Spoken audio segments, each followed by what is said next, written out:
तो चलिए अब आगे बढ़ेंगे और बात हाथरस हादसे की करेंगे। दरअसल इस हादसे में 121 लोगों की मौत के बाद प्रशासन ताबड़तोड़ एक्शन में है। 2 और लोगों को गिरफ्तार किया गया है और अब इस पूरे मामले में गिरफ्तारी का यह आंकड़ा टोटल 11 पहुंच चुका है। रिपोर्ट आपको दिखाते हैं।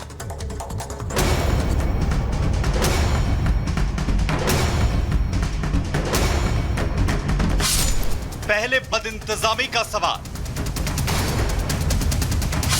फिर चरण रज का तर्क,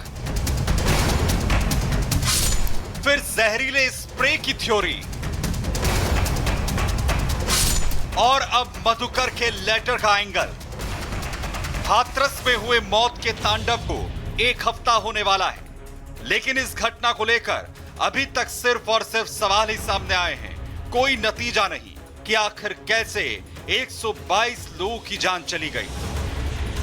एक तरफ प्रशासन है जो लगातार जांच की बात कह रहा है, एक के बाद एक जिम्मेदारों पर शिकंजा कस रहा है, तो वहीं दूसरी तरफ बाबा के वकील एपी सिंह कभी जहरीले स्प्रे की थ्योरी दे देते हैं तो कभी बाबा साजिश की बात कहता है। देव प्रकाश मधुकर जो इस पूरे सत्संग का आयोजक था, उसने जिला प्रशासन को दिया, हाथरस जिला प्रशासन को दिया, और इसमें देव प्रकाश मधुकर लिख रहा है कि 80,000 से ज्यादा लोगों की आने की भीड़ है। लेकिन पुलिस की तरफ से क्या इंतजाम किए गए, वहां पर सिर्फ 80 जवान ही दिल्ली जो एक तरीके से यूपी पुलिस के वहां पर डिप्लॉय किए गए थे। तो कहीं ना कहीं ये जो SIT इन्वेस्टिगेशन कर रही है उसमें भी इस लेटर का जिक्र साफ तौर पर है। प्रशासन को इस बारे में जानकारी दी गई थी कि 80,000 से ज्यादा लोग इस पूरे इवेंट में आने वाले हैं, लेकिन प्रशासन की तरफ से वो इंतजाम नहीं किए गए जिस तरीके के इंतजामों को किया जाना था। और भी चौंकाने वाली बात अगर मैं आपको बताऊं तो इस पूरे इवेंट में 1200 के आसपास बसें श्रद्धालुओं से भरकर पहुंची थी। जिस जगह हाथरस में ये पूरा इंसिडेंट हुआ, जैसे हम हाईवे पे मौजूद है, सामने आप खेत देख रहे हैं, हाईवे से ठीक सटा हुआ वो खेत है, और जिस तरीके से बसेस वहां पर खड़ी हुई तो तमाम जो व्यवस्था थी हाईवे की उस दिन अस्त व्यस्त हो गई थी। तो कहीं ना कहीं प्रशासन पर भी अब सवाल खड़े होते हुए नजर आते हैं। लेकिन इन सब के बीच बाबा के राइट हैंड कहे जाने वाले मधुकर का एक ऐसा लेटर सामने आया है जिसके बाद दावा किया जा रहा है कि मधुकर ने कार्यक्रम स्थल पर होने वाली भीड़ की जानकारी प्रशासन को दी थी। यही वो लेटर है जिसे लेकर दावा किया गया है कि मधुकर ने प्रशासन को बताया था कि आखिर कितनी संख्या में भीड़ यहां पर हो सकती है।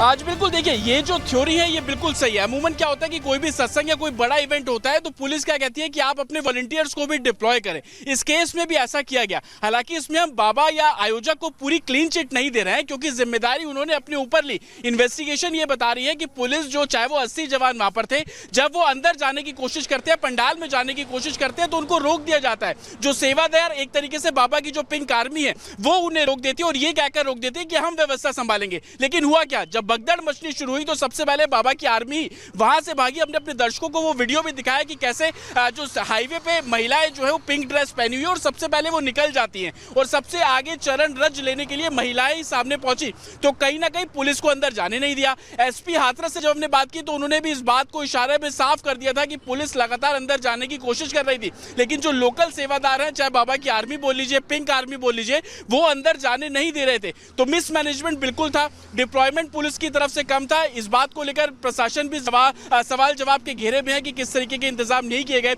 लेकिन जो जिस तरीके से पूरी इन्वेस्टिगेशन हुई उसमें एक बात बिल्कुल क्लियर है कि सेवादारों ने अंदर पुलिस और एडमिनिस्ट्रेशन को जाने नहीं दिया। दरअसल बताया जा रहा है कि मधुकर ने प्रशासन को एक चिट्ठी लिखी थी। इस चिट्ठी में पूरे कार्यक्रम की जानकारी देने की बात कही गई, जिसमें मधुकर ने बताया था कि 80,000 से ज्यादा लोग यहां पर पहुंच सकते हैं और बड़ी संख्या में लोगों की भीड़ यहां पर इकट्ठा हो सकती है। वहीं प्रशासन का दावा है कि जिस चिट्ठी का जिक्र किया जा रहा है उसमें पूरी तरह से स्थिति को साफ नहीं किया गया था, और इस चिट्ठी के सामने आने के बाद भी आयोजनकर्ताओं की जिम्मेदारी कम नहीं हो जाती है। आपको बताएं कि इससे पहले ही खुलासा हो चुका है कि आयोजनकर्ताओं ने ही इस पूरे कार्यक्रम की जिम्मेदारी संभाल रखी थी। पुलिस को सिर्फ बाहर की व्यवस्था की जिम्मेदारी दी गई थी। वहीं हालात ये हैं कि कोई आसपास के वीडियो भी यहाँ पर नहीं बना सकता है। अगर कोई कार्यक्रम के वीडियो बनाता है तो बाबा के लोग उसे धमकाते हैं। जाहिर इस लेटर के सामने आने के बाद एक सवाल जरूर उठने लगा है कि क्या प्रशासनिक स्तर पर भी इस कार्यक्रम को लेकर लापरवाही बरती गई। जांच चल रही है। सीएम योगी आदित्यनाथ पहले ही साफ कर चुके हैं कि दोषी कोई भी हो उसे बख्शा नहीं जाएगा। Bureau report, Republic Bharat.